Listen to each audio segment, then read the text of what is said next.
تو سیدنا حسن ابن علی بن ابی طالب رضی اللہ تعالیٰ عنہ کو زہر دیا گیا.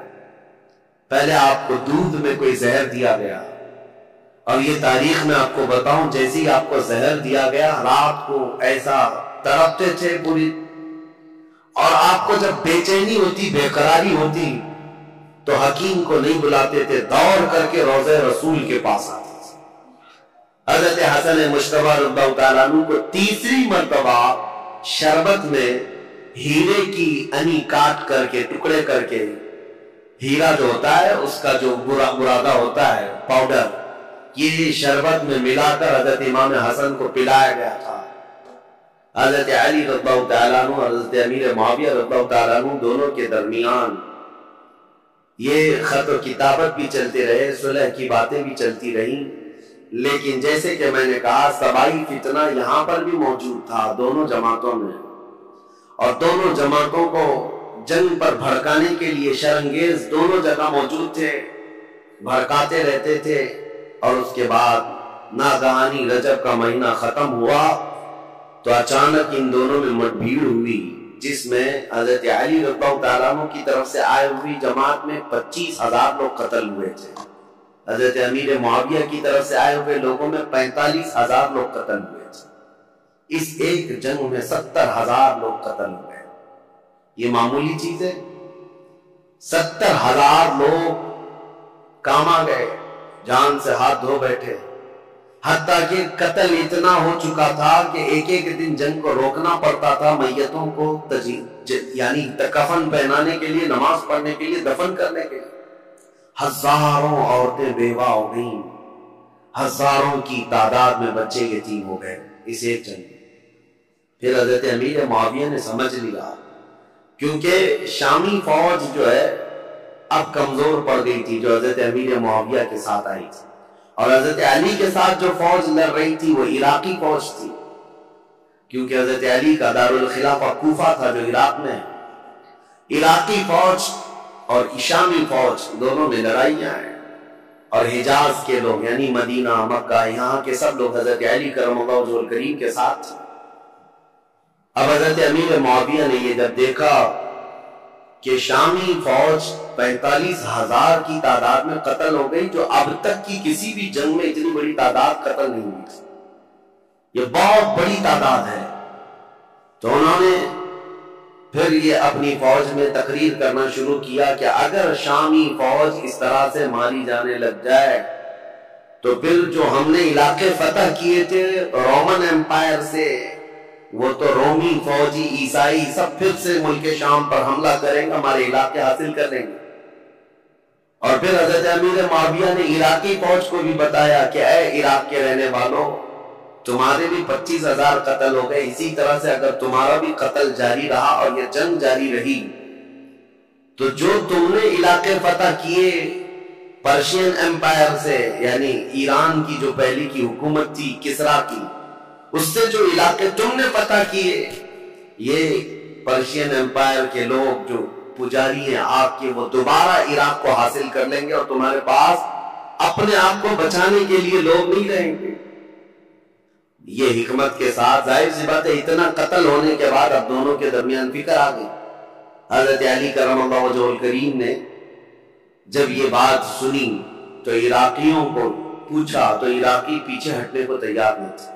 کہا کہ اب امیر معاویہ کی فوج کمزور پڑ رہی ہے، اس لیے ایسی باتیں کر رہے ہیں، وہ صلح کرنے کو تیار نہیں تھی فوج. تو حضرت امیر معاویہ نے ایک ترکیب نکالی، 5 بڑے بڑے اپنے شام کے لوگوں کو بلایا، کیونکہ حضرت امیر معاویہ بہت ہی مدبر آدمی تھے، سیاست میں ان کا کوئی مثل نہیں ملتا، بلکہ ان کو کہتے ہیں پورے عرب کا ذہن، پورے عرب کی عقل ان کے پاس تھی.